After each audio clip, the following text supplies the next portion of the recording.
You're listening to the Magnetic Boss Podcast, where badass entrepreneurs come together to share authentic conversations.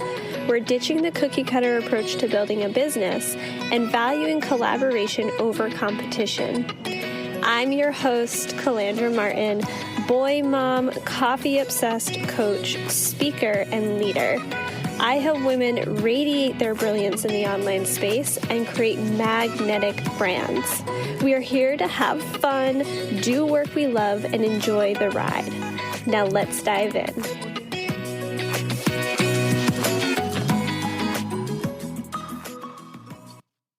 Welcome back to the Magnetic Boss Podcast. Today I am joined by Kelly Dawn.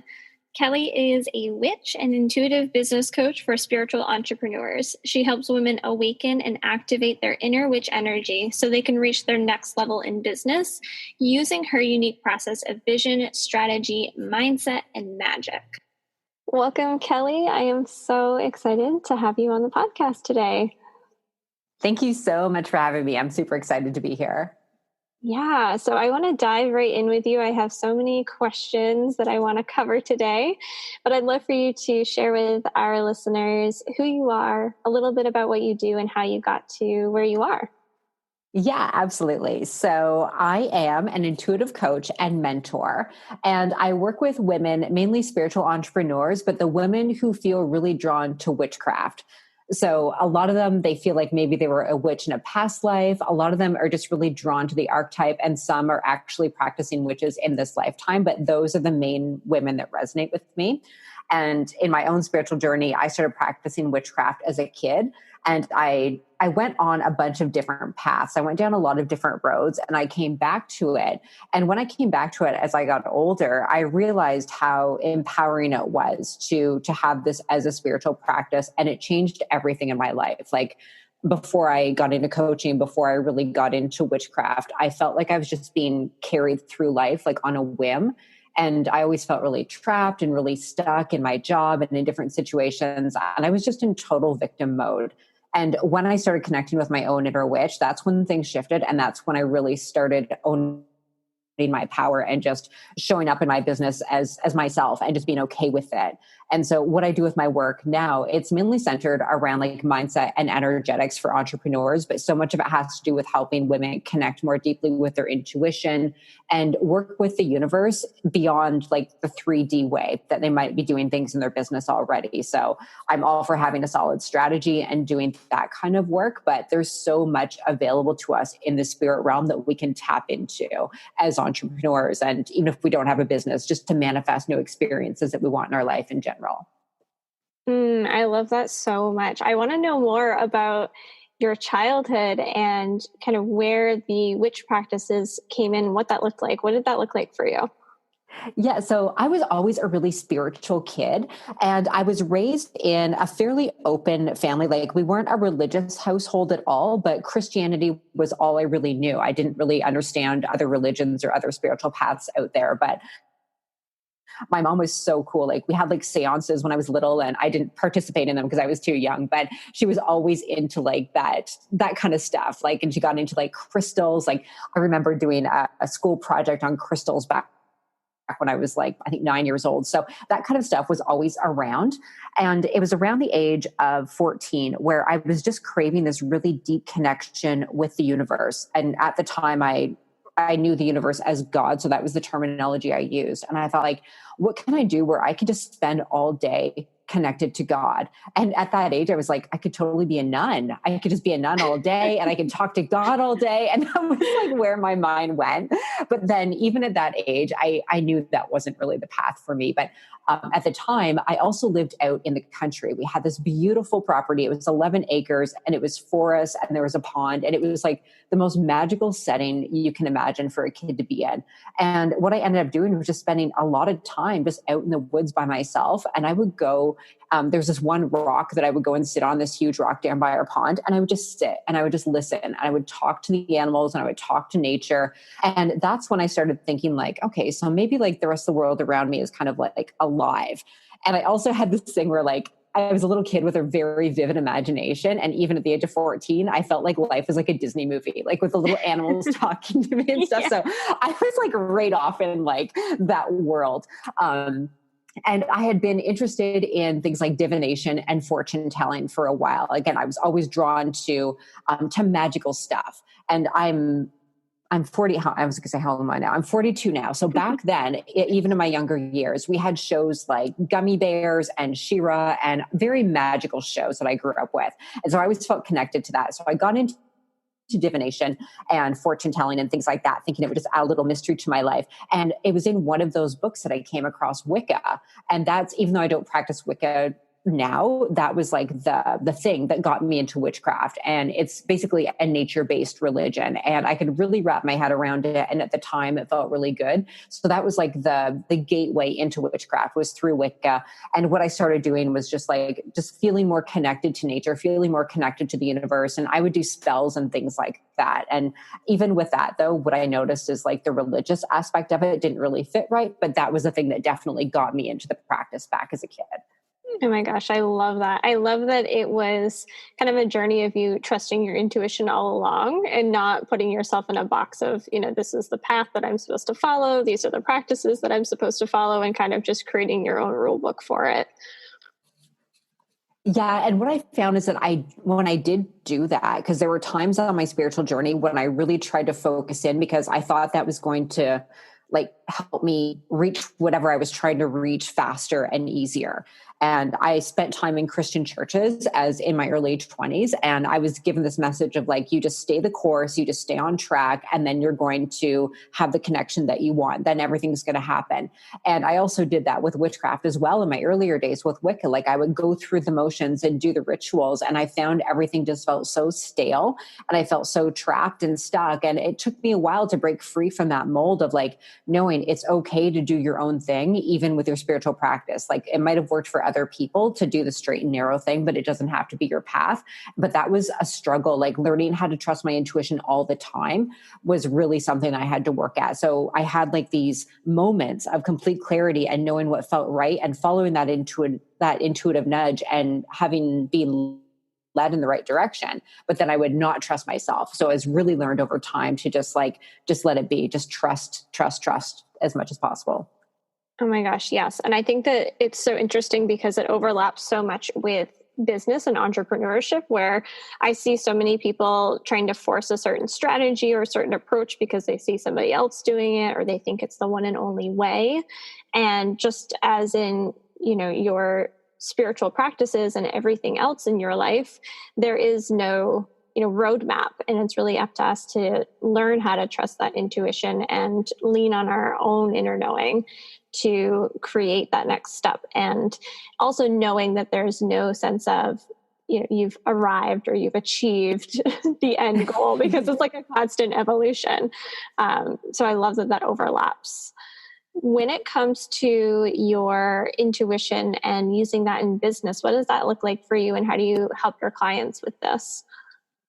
Yeah, it goes into all areas. So everything from content creation and the offers that you're creating to how you're marketing your business.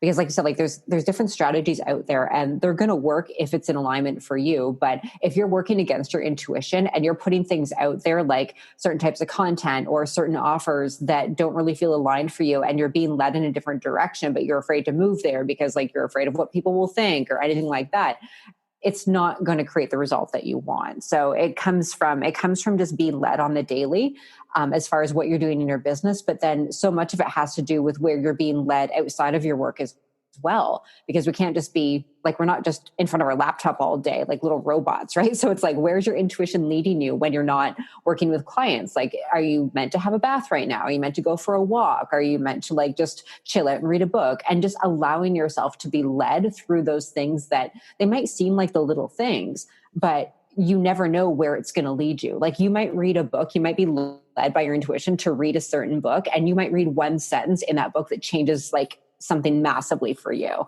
So it's just answering that call and constantly being led by that inner voice. Yeah, I think that's so important. And it's a skill that is learned, I think, with a lot of entrepreneurs, but just in general, learning how to trust yourself and make decisions based on what feels good is something that I think as a society, we're not taught to do that. And we're also taught to kind of suppress that. And it's so eye opening, I think, when we're able to do that. Did you have a moment in your business in particular that you can think of that was like, oh my gosh, this is like the game changer. This is the pivotal moment. This is, I'm trusting my intuition here and it opened up doors for you. Did you have kind of an aha moment with that at one point? I definitely did. Yeah, I probably had a few, but the one that's coming to mind is back, it was about 2 years ago. And earlier on in my business, I was openly talking about witchcraft and magic. And then I went through this phase where it didn't really feel aligned. And I think a big part of that had to do with me worrying that people weren't going to take me seriously or that people were going to think I was like evil or something like that in the coaching space. And so I backed away from it. And then I ended up coming back into it. And I remember I had a reading from a woman and she's like, you really need to dive deeper into this. And I'm like, okay, this feels like the right direction. I got the confirmation in the reading. And then right around that time, I got the nudge to go to New Orleans. And I'm not much of a traveler. Like I'm a huge homebody. And I'm like, oh, that's interesting. But the pull I felt to go to that city was like so strong. Like I'm getting chills right now, even as I'm talking about it. And so immediately that like it happened that night, I got the pull, I got the nudge. The next day I called the dog boarder to make sure that he could take my dog during the time that I wanted to travel. And I got a yes from him, got the cat sitter lined up, and I had my ticket booked the next day. And I went to New Orleans and I felt like that shifted everything because that just confirmed everything that I had been feeling around what I was supposed to be doing in my business on my path as a witch, as a coach, and how I was meant to blend everything together. So that was like the biggest like nudge when I followed it. Everything changed after that. Like I started my own podcast, my community grew, my audience grew, my business shifted, and everything has just been like amazing ever since. Oh my gosh, that's such a great story. And it's so interesting to look back on moments like that and realize how everything is really working for you. Like, oh, the dog boarder could take your dog at that exact time. And like everything just lined up. How, crazy is that? And then to see where it has led you along the path. Do you have any advice or insight for somebody who is maybe a little woo, a little witchy, and has gifts to share, but feels that reservation of talking about it online, feeling that self-doubt, that fear of what people might think? What did that process look like for you? And how do you kind of lead people through opening up to share more authentically about who they really are? Yeah. So with this, I find it's really like just ripping off a Band-Aid and going for it and knowing that there are going to be some people who don't get it or who don't like it and who might make comments, who might like, I got private messages from like family and friends who were like, what are you doing? It's just like doing my thing. I'm fine. Like just knowing that it's okay. Like when you step out, like even using the word witch, that is a heavy word for a lot of people and it can trigger a lot of people and make a lot of people really uncomfortable. That's part of the fun, I think, personally. But just knowing that when you're allowing yourself to just fully step into your gifts and just own the fact that you can do some really amazing stuff, like whether you're an intuitive, whether you're a coach, whether you're a teacher, whatever it is that you're doing, those gifts are meant for you. Otherwise, you wouldn't have them. And somebody needs them. Otherwise, you wouldn't have the call to express them if there wasn't someone on the other end who you can serve with them. And so it's really looking at that bigger picture and focusing on the people that you're here to serve and knowing that the comments, the messages that you might receive that maybe might be hurtful or whatever, like that's just part of it. And it's okay. Like everyone's allowed to feel and think whatever they want to think, but it doesn't have to affect us in the work that we're doing. Yeah, I think that's so important. And really remembering, somebody's response to something you post or something you say or do is never actually a reflection of you. It's more so a reflection of them and potentially work that they need to be focusing on or desire to be focusing on. So I think that keeping all of that in mind and then, like you said, taking that action and just kind of ripping the Band-Aid off is ultimately the only way for any of us to grow and open ourselves up to new possibilities. Do you have specific practices that you use or rituals that you do in your business that kind of help you and support you in moving forward and sharing your work and reaching the people that you need to reach?